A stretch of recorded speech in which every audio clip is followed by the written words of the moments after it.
Hello, High Windows by Philip Larkin. This is for Year 13 students focusing on their A-level coursework, their NEA. Let's read the poem. When I see a couple of kids and guess he's fucking her and she's taking pills or wearing a diaphragm, I know this is paradise.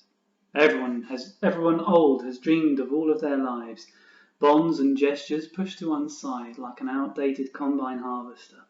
And everyone young going down the long slide, to happiness, endlessly.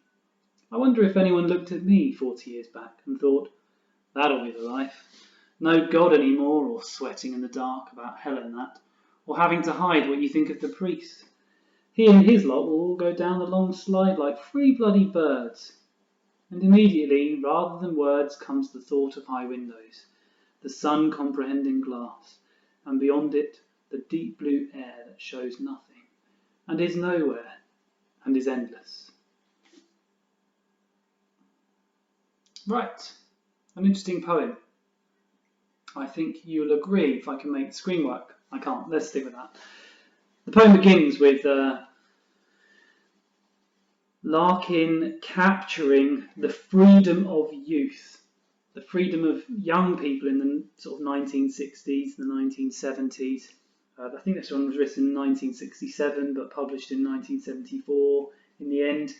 And he's talking here about this kind of 1960s summer of love, the sense that there, as I said, there is freedom, there is the ability to do as you want. And he calls that a paradise. The paradise of being able to take pills, the paradise of being able to use contraception, the paradise of the vulgarity in the language, the swear word there, and it's their youth that enables it. He calls them a couple of kids, and calling them a couple of kids, he sounds like an old person. He sounds like an old man, envious of them. He says he knows. It's very assertive. He knows it's a paradise everyone has dreamed of all their lives. So old people want that freedom. They never had that freedom, and they're jealous of it. And he uses this simile here of like an outdated combine harvester to reveal that, well, a combine harvester is an old bit of kit that no longer gets used, and the way that people used to live, the people of his generation, the people of his parents' generation, they also are a bit old hat. They need to be put out to pasture. It's not the way that people want to live anymore. And he compares the young to going down the long slide. Young people going on a slide. Why do you do it? It's supposed to be fun. It's supposed to be enjoyable.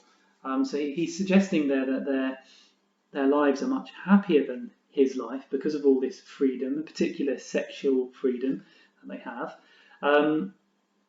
because they're constantly going down to happiness, endless happiness. Well, I think there's a sort of an underlying strain of cynicism there. It perhaps suggests that maybe everybody isn't happy, that just because you're young and just because you have sexual freedom, it doesn't make you happy, perhaps.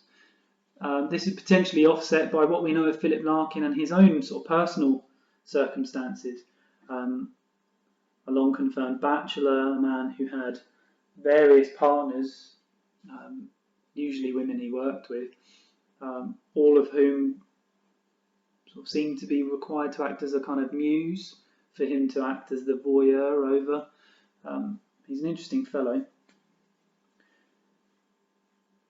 So that third stanza then has him pondering whether his parents' generation and maybe their parents looked at the youth of that particular time and thought, gosh, I'm so jealous of them. That'll be the life, no God anymore, sweating in the dark about hell and that, or having to hide what you think of the priest. I mean, he's writing in the 60s and the 70s when maybe people didn't have to worry about Christianity or hiding what you thought of the priest so much. But as he says it, let's finish it. He says, he and his lot will all go down the long slide like three bloody birds. The italics there are to demonstrate what Larkin imagines his parents' generation would have thought of him and his generation. And as he says that, he immediately follows it up with a stanza which undoes or undermines much of that sense of freedom. Because what he says is that rather than words comes the thought of high windows, the sun comprehending glass, and beyond it the deep blue air that shows nothing and is nowhere and is endless. Because maybe what Larkin is saying here is that any notion of freedom is a lie. The reference to high windows is ambiguous, I think. Is he referring to the high windows of a church, the stained glass windows? Why do people go to church? Why do they look at stained glass windows? What's on the stained glass windows? Well, what we have on the stained glass windows is sort of religious iconography. And maybe he's saying that we don't need this kind of freedom because we're kind of constantly being looked down upon by some kind of higher almighty power. Maybe. And if that's the case, then the last couple of lines are sort of talking about existentialism and transcendence. What do I mean by those two words?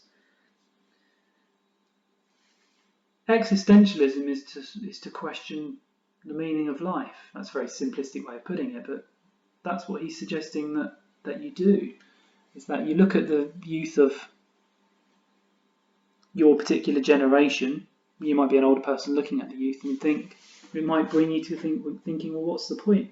And that's why he has this last line of nothingness and nowhereness and endlessness, that everything is ultimately futile and meaningless and pointless. If it's not about existentialism, then it's about transcendence. And that's, I think, a slightly more positive version of what's just been said.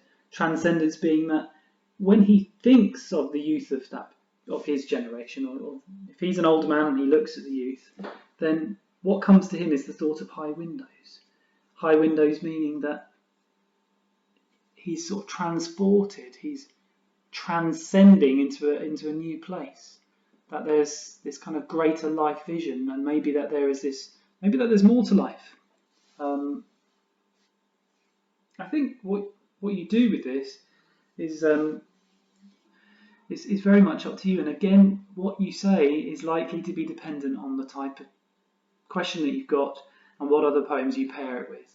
So it always strikes me that this is a poem that goes particularly well with something like This Be the Verse.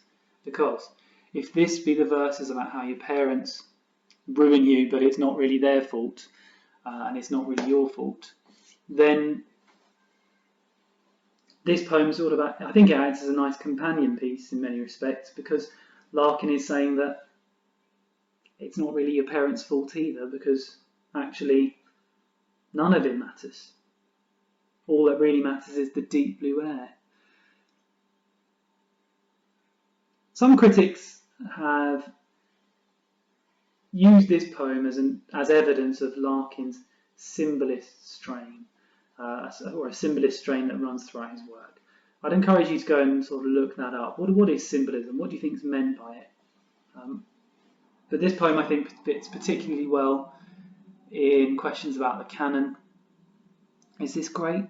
Should we study it? Is it good enough? Does the description of people having sex, young people having sex, the use of profanity, does that undermine any claims to greatness? These are the kinds of things that I want you to consider in your work, but the extent to which you consider it going to be determined by the question that you are doing. And after that, it's a case of focusing on the poem, writing about the poem, remembering that it's a literature text, and that your job is to write about the literature.